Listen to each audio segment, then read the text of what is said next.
Good morning everyone students. आज हम करेंगे आत्म परिचय की कविता की व्याख्या। और व्याख्या लिखित में यहाँ प्रोवाइड करवा दी गई है एनसीईआरटी में। सबसे पहले हमने जो है एनसीईआरटी से डायरेक्ट हमने करवा दी थी व्याख्या, लेकिन यहाँ आपको लिखित भी उपलब्ध रहेगी। तो पहला ही स्टैंजा है, देखिएगा। मैं जग जीवन का भार लिए फिरता हूँ, फिर भी जीवन में प्यार लिए फिरता हूँ। आप अपनी एनसीईआरटी साथ में रख लीजिएगा। मैं जग जीवन का भार लिए फिरता हूँ, जीवन में फिर भी प्यार लिए फिरता हूँ। कर दिया किसी ने झंकृत जिनको छूकर, मैं सांसों के दो तार लिए फिरता हूँ। उसकी व्याख्या यहाँ पर करवाई गई है।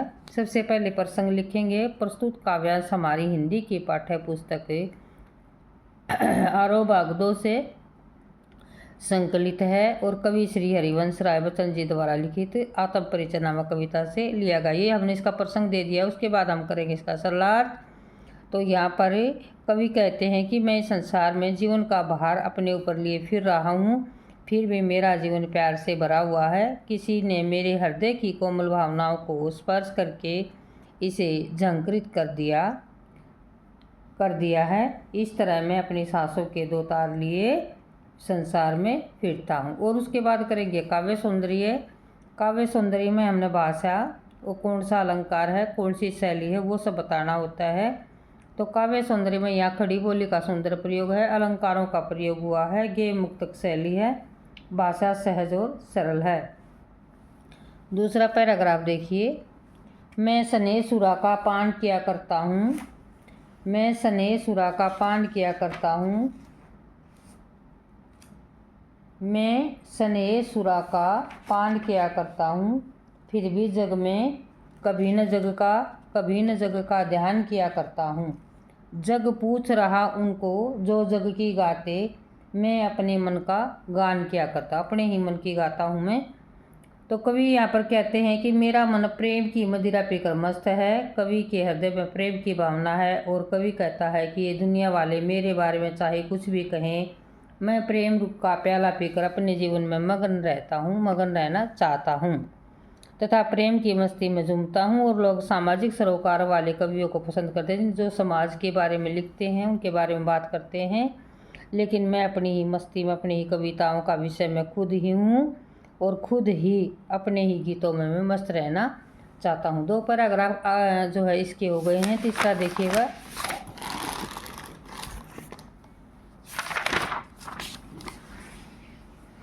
इसकी पहले हमने एनसीईआरटी से डायरेक्ट व्याख्या करा दी थी, उसी वीडियो के साथ इसको मैं डाल दूँगी। अगर आपने लिखना है तो इसमें से लिखिएगा। इसी पैराग्राफ की विशेषता में क्या लिखेंगे हम। भाषा कैसी है, भाषा सरल है और सहज और सुंदर है, पहले की तरह लिखना। खड़ी बोली का यहाँ पर सुंदर प्रयोग हुआ है, तत्सम और तद्भव शब्दों का प्रयोग है और पद को गाया जा सकता है। तीसरा पैराग्राफ देखिए। मैं निज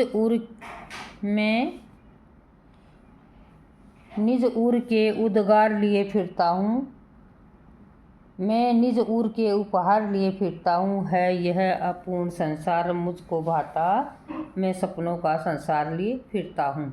तीसरा पैराग्राफ उसकी व्याख्या है। इसमें कवि अपने हृदय के नए नए भावों का वर्णन यहाँ पर करता है।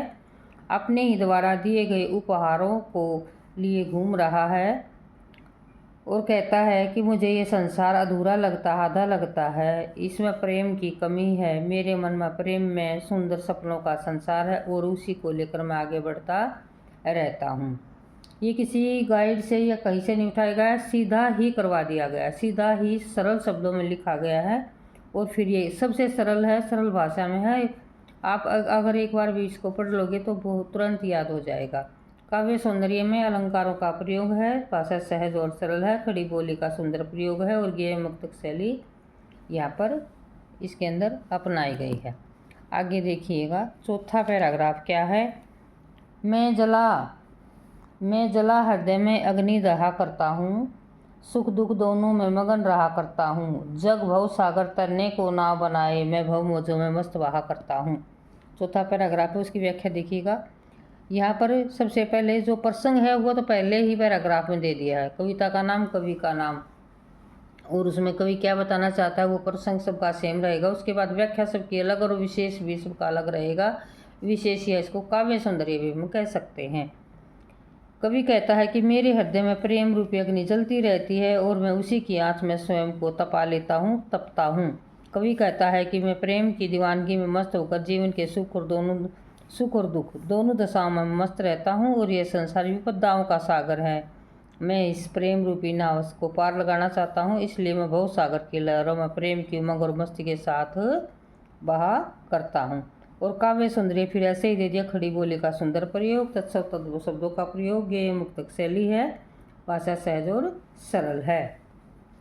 ये 3 लाइनें हैं, ये देख लीजिएगा, मैंने पहले ही पढ़ दिया गया।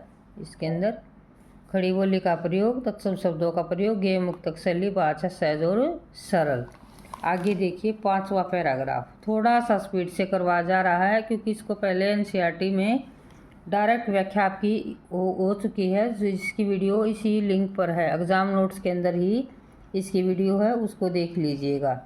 कवि फिर यह क्या कहता है, मैं 5वां ही पैराग्राफ है, क्या कहता है, मैं यौवन का उन्माद लिए फिरता हूँ, मैं यौवन का उन्माद लिए फिरता हूँ, उन्मादों में अवसाद लिए फिरता हूँ, जो मुझको बाहर हंसा रुलाती भीतर मैं हाय किसी की याद लिए फिरता हूँ। 5वां पैराग्राफ है, प्रसंग सेम ही रहेगा, व्याख्या देखिएगा। कवि कहता है कि मेरे मन में जवानी का पागलपन सवार है, अपने प्रेमिका से मिलने के लिए बेचैन रहता हूँ, दीवानों की तरह जीता हूँ, मेरी दीवानगी मुझे कदम कदम पर निराशा से भर देती है, वियोग के कारण सदा कसमस आता रहता हूँ, मेरे मन में अपनी प्रिय की कुछ ऐसी यादें समा गई हैं जिसे याद करके मैं मन ही मन रोता रहता हूँ, परंतु दुनिया के सामने दिखाने के लिए मैं हंसता रहता हूँ। यानी दुनिया के सामने जो है दिखावे के लिए जो है क्या करता है, कभी हंसता रहता है, दिखाना नहीं चाहता है अपना दुख। और पद में क्या है, गोपनीयता है, छुपा रहे अपनी बातों को, खड़ी बोली का प्रयोग है, अलंकारों का सुंदर प्रयोग है, भाषा सहज और सरल है। उससे अगला देखिएगा, कर यतन मिटे किसी ने न जाना, नादान वही हाय जा परदाना, फिर मूड न क्या जग जो इस पर भी सीखे, मैं सीख रहा हूँ सीखा ज्ञान भुलाना। 6ठा पैराग्राफ है, इसकी व्याख्या देखिएगा। कवि कहता है कि संसार में लोगों ने जीवन के सत्य को जानने की कोशिश की, परंतु कोई भी सत्य नहीं जान पाया, इस कारण हर व्यक्ति नादानी करता हुआ दिखाई देता है। ये मूर्ख भी वही होते हैं जहाँ समझदार और चतुर होते हैं। हर व्यक्ति अपने स्वार्थ को पूरा करने के लिए भाग रहा है, और वे इतना सत्य भी नहीं सीख सके। कवि कहता है कि मैं सीखे हुए ज्ञान को भूलकर नई बातें सीख रहा हूँ, अर्थात सारे ज्ञान को भूलकर मैं अपने मन के कहे अनुसार चलना सीख रहा हूँ। और फिर वही काव्य सौंदर्य, खड़ी बोली का प्रयोग, अलंकारों का प्रयोग, श्रृंगार रस की अभिव्यक्ति और पद के अंदर गेयता का गुण है। उससे अगला देखें 7वां पैराग्राफ देखो, इसके अंदर जो है थोड़ी सी बड़ी कविता है, इसके अंदर जो है बेटा 10 पैराग्राफ हैं, ये 7वां आ गया है। मैं और मेरा जग से कहाँ का नाता, मैं बना ऐसे जग रोज मिटाता, जग इस पृथ्वी पर जोड़ा करता वैभव, मैं प्रतिपल इस जो है पृथ्वी को ठुकराता। तो क्या कहना चाहता है यहाँ पर, फिर वही प्रसंग सेम पहले वाला ही रहेगा और व्याख्या करनी है। कवि कहता है कि मुझसे या मेरा और इस संसार से कोई नाता नहीं है, मेरा और संसार का आपस में कोई रिलेशन नहीं है, संसार के साथ मेरा टकराव चल रहा है। कवि अपनी कल्पना के अनुसार संसार का निर्माण करता है, फिर उसको मिटा देता है। यह संसार उस धरती पर सुख के साधन एकत्रित करता रहता है, परंतु हर कदम पर धरती को ठुकराता रहता है, अर्थात वह जिस संसार में रह रहा है उसी को प्रतिपल जो है ठुकराने का प्रयास कर रहा है। और इसमें फिर वही काव्य सौंदर्य आ जाएगा बेटा, खड़ी बोली का सुंदर प्रयोग, प्रश्न अलंकार का सुंदर प्रयोग है और भाषा सहज और सरल है। 8वां पैराग्राफ देखना।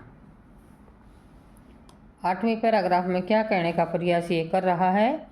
8वें पैराग्राफ में कहता है, मैं निज रोदन में राग लिए फिरता हूँ, मैं शीतल वाणी में आग लिए फिरता हूँ जिस पर भूपों के प्रासाद निछावर, जिस पर भूपों के प्रासाद निछावर, मैं वह खंडर का भाग लिए फिरता हूँ। इसकी व्याख्या देखें। कवि कहता है कि वह अपने रोदन में भी प्रेम लिए फिर रहा है, रोने में भी प्रेम है, रोने में भी प्यार है। उसकी शीतल वाणी में भी आग समाई हुई है, अर्थात उसमें असंतोष का भाव झलकता है, उसमें असंतोष का भाव झलकता है। उसका जीवन प्रेम में, उसका जीवन क्या है। उसकी शीतल वाणी में भी आग है, उसमें संतोष झलकता है। उसका जीवन प्रेम में भी निराशा के कारण खंडर सा है, फिर भी उस पर राजाओं के महल निछावर होते हैं। ऐसे खंडर का वह एक हिस्सा लिए जा रहा जिसे महल पर निछावर कर सके, अर्थात उसकी यादें जो है उस मकान के, उस महल के खंडर के समान हैं। जो यादें जो है वो अपनी प्रेमिका के साथ बिता हुए पलों के साथ जो यादें वो अपने साथ रखे हुए है। और ये है काव्य सौंदर्य। फिर वही 4 बातें इसमें लिख दी गई हैं, आप देख लीजिएगा। प्रश्न नंबर जो है व्याख्या का 9वां पार्ट आप देखिएगा बेटा। 9वें पार्ट में क्या कहना चाहता है। मैं रोया तुम कहते इसको गाना, मैं रोया तुम कहते इसको गाना, मैं रोया तुम इसको कहते गाना, मैं फूट पड़ा तुम कहते छंद बनाना। क्यों कवि कहकर संसार मुझे अपनाए, मैं हूँ दुनिया का एक नया दीवाना। ये जो है 9वां पैराग्राफ है, ख़त्म होने वाली कविता। कवि कहता है कि प्रेम की पीड़ा के कारण उसका मन रोता रहता है। प्रेम की पीड़ा के कारण कवि का मन रोता रहता है। हृदय की व्यथा शब्दों के रूप में प्रकट होती है, कविता के रूप में प्रकट होती है। उसके रोने को संसार गाना मान बैठता है, जबकि वेदना अधिक हो जाने पर वह दुखों को शब्दों के माध्यम से व्यक्त कर रहा है। संसार इस प्रक्रिया को छंद बनाना कहती है। और कवि प्रश्न करता है कि यह संसार मुझे कवि के रूप में अपनाने के लिए तैयार क्यों है। वह स्वयं को नया दीवाना कहता है और हर स्थिति में मस्त रहने का प्रयास करता है। अब देखिए क्या है। अब ये फिर से विशेष आ गया है बेटा। विशेष में वही खड़ी बोली का सुंदर प्रयोग, तत्सम शब्दावली को प्रमुखता, पदों में गेयता और भाषा सहज और सरल है। प्रश्न नंबर 10 देखो। मैं दीवानों का खालिस्तान फिरता हूँ। 10वां जो है प्रश्न क्या है। मैं दीवानों का वेश लिए फिरता हूँ। मैं दीवानों का, लास्ट वाला पैराग्राफ है, दीवानों का वेश लिए फिरता हूँ। मैं मादकता निशेष लिए फिरता हूँ, जिसको सुनकर जग झूम झुके लहराए। मैं मस्ती का संदेश लिए फिरता हूँ। इसमें क्या कहता है। प्रसंग वही पहले वाला। कवि कहता है कि वह दीवानों का रूप धारण करके संसार में घूमता रहता है। उसके जीवन में जो मस्ती शेष रह गई थी उसको लिए वह घूम रहा है।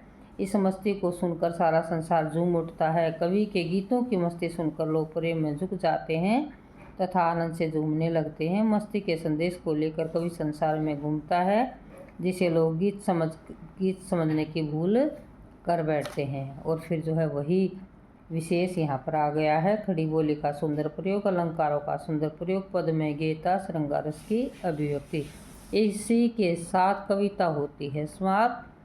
सभी जो है पूरे 9 के 9 पैराग्राफ की व्याख्या यहाँ पर करवा दी गई है लिखित रूप में। और डायरेक्ट NCERT से दूसरी वीडियो बनाई गई है, उसमें आप देख सकते हैं। यदि आपने अपने नोटबुक में लिखना है तो आप यहाँ से लिख सकते हैं। इसी के साथ वीडियो होती है समाप्त। Good bye.